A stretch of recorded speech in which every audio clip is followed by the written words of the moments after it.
Greetings to all our valued clients. Welcome to GKFX Prime Analysis and Education YouTube channel. This is Alan Hong, market analyst of GKFX Prime, and I'm going to share my daily analysis in this video in order to assist your trading. Alright, let's start with a review of the major market movement. So overnight, the US dollar was bounced off the Tuesday lows despite the release of mostly downbeat economic data, which fueling concern that slowing economic growth would deter the Federal Reserve from adopting an aggressive rate hike policies. So investor now was mulled over the release of a raft of economic data as better than expected services business activity was offset the manufacturing and housing data that fell short of expectations.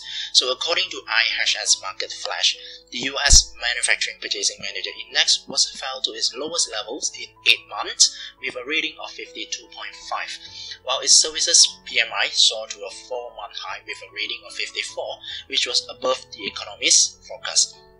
So a reading above 50 indicates the expansion in the sectors and below 50 indicates contractions. In a separate report on Tuesday, the Commerce Department said that sales of newly constructed homes fell in April to a seasonally adjusted annual rate of 569,000 that was below analyst estimates of a drop to 610,000. And on Wednesday in Asia morning hours, the US dollar index was eased 0.03% to 97.25. On the other hand, the Aussie was dipped lower on Wednesday, with the pair AUD-USD fell 0.24% to 0.7462 after the Moody's Investor Service on Wednesday downgraded China credit rating to A1 from AA3 and changing its outlook to stable from negative, citing expectations that China financial strength will erode somewhat over the coming years. So according to what Moody's say in a statement, there are expects that economy-wide leverage will increase further over the coming years.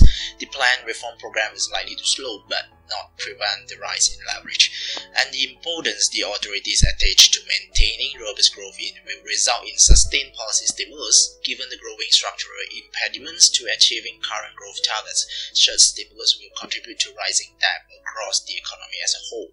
And it is expected that while economic growth would remain relatively high, potential growth rates were likely to fall in the years ahead. So Moody's estimates that while the government budget deficit in 2016 was moderate at around 3% of gross domestic product, it expected the government debt burden would rise towards 40% of GDP by 2018 and 45% by the end of the decade. So Australia is one of the biggest trading partner of China, so the economic outlook of China could bring impact to the Aussie directly. So now let's glancing through the commodities markets. The Moody Investor Service also pulled gold price 0.3% lower to $1,251.69 a troy ounce. And as for the oil price, the WTI oil price was rose on Wednesday, up 11 cents to $51.58 per barrel, and it was supported by increasing confidence that an OPEC-led production cut aimed at tightening the market would be extended through the rest of 2017 and the first quarter of the next year. And the price has rebounded on a growing consensus that the pledge by the organizations of the petroleum exporting countries, the OPEC, and other producers, including Russia, to cut supplies by 1.8 million barrels per day will be extended to March 2018 instead of just covering the first half of this year. So according to what French bank BNP Paribas said, OPEC is meeting on 25th of May with an extension of supply cuts at the top of its agenda, with oil stock now here near OPEC objective of the recent 5-year average levels, and extension of cuts seems all but forgone the conclusions. Right, so the oil investor now was looking forward to the OPEC meeting on 25th of May in order to gain more indications about the longer term directions of the oil price. So now we're going to review the highlighted economic data that released yesterday and refer to the data that is going to release today. So on yesterday, Germany was released a series of economic data including its first quarter GDP, manufacturing PMI, and also the IFO Business Climate Index for May. So the first quarter GDP of Germany was mid to the focus at 0.6% growth, and the manufacturing PMI was above the expectations at 59.4. And also the Afro Business Climate Index was better than expectations as well, with the index at 114.6. And during the North America trading hours, United States was released the new home sales for April, and it was at 569,000, which is slightly lower than the economist's focus of 610,000. As for today, we can place our attentions on the speech of ECB President Mario Draghi at 8:45 in the evening, and the other highlighted data including the existing home sales of the United States, additional with the interest rate decisions of Canada Central Bank, which will be at 10 o'clock tonight. And the last data tonight is will be releasing by United States Usd Crude Oil Inventories, which stand for the indications of the oil supply level in US.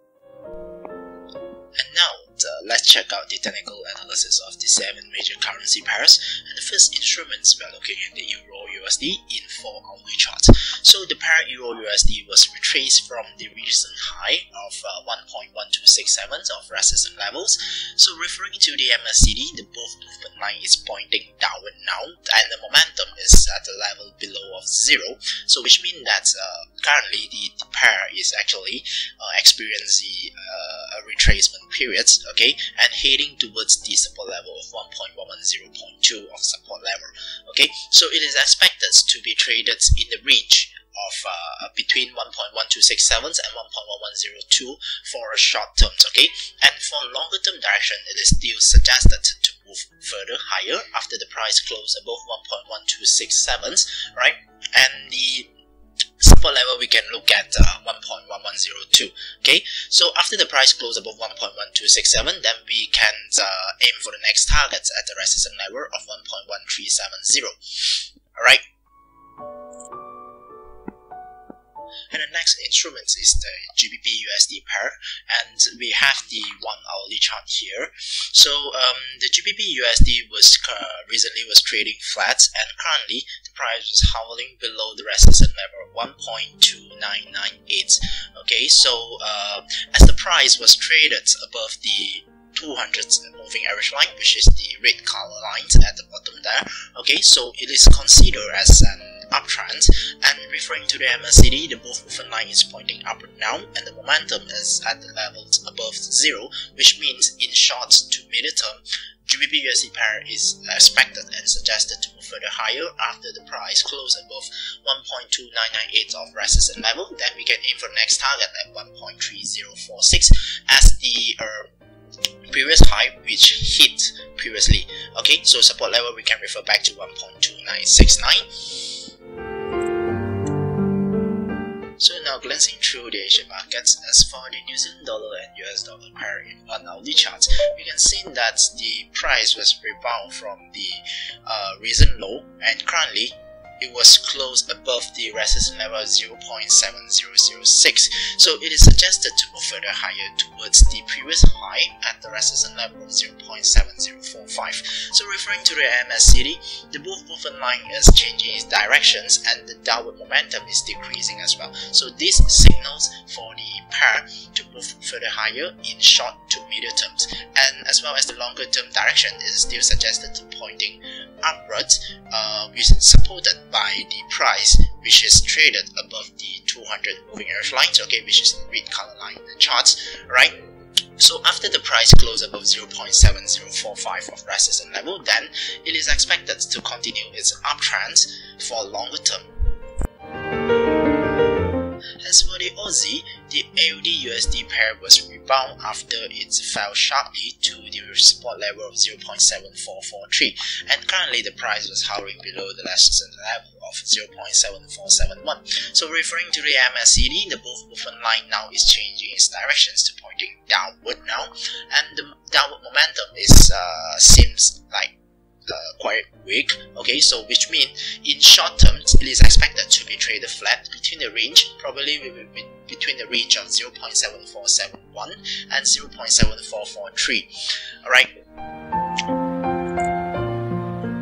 When it comes to the Japanese yen, the USD JPY pair in 4-hourly charts, it was surged above the resistance level of 111.7 and also out of the top level of the previous trading range between 111.7 and 110.7. So the price, according to the price actions, it is suggested to move move further higher in short term and probably will move towards the next target of the resistance level at 112.9. So the support level we can refer back to 111.7. And back to the European Union for the Swiss franc. So the pair US dollars and Swiss francs, USD CHF in daily charts, we can see is just recovered and gained some ground from the support level of 0.9716. So referring to MACD as well, both movement line is still pointing downward now, which means the trend directions in daily charts for longer term is still pointing downwards. It's just that the rebound, the current rebound is considered as a retracement period or technical corrections for the downtrends. Okay, so I will recommend to wait until the price close below 0.9716 again. Then we follow the downtrends to do our tradings. Okay, to follow the directions. Alright. And the resistance level we can refer back to 0.9850. As for the commodities markets, the gold price in 4-hourly charts was formed the patterns of double tops, okay, at the resistance level of 1264.8, and currently is hovering below the resistance level of 1252.8 at around 1251.4. So after the price closed below the support level 1245.4 and also considered as the neckline of the double top, okay, so it is suggested to move further lower and might probably to be blunt sharply in short terms. Okay, so we can wait until the price to close below 1245.4. Otherwise, it might probably to be traded within the range of 1264.8 and also 1245.4. Okay. And the last instruments today is the Wti Crude Oil Price. So the oil price was surged above the 200s moving average lines and currently hovering at the resistance level of 51.58. So based on the MACD, the signal was shown by the MACD is pointing upward now, so it is expected to move further higher after the price close above 51.58. Then we can aim for the next targets of resistance level of 53.71. So for currently, the support level we can refer back to 49.9. That's all for my analysis to date. Please don't forget to subscribe to our YouTube channel by clicking the GCAPX Prime logo on the screens in order to follow our updated analysis and education video. Thank you for watching. GKFX, your global trading partner.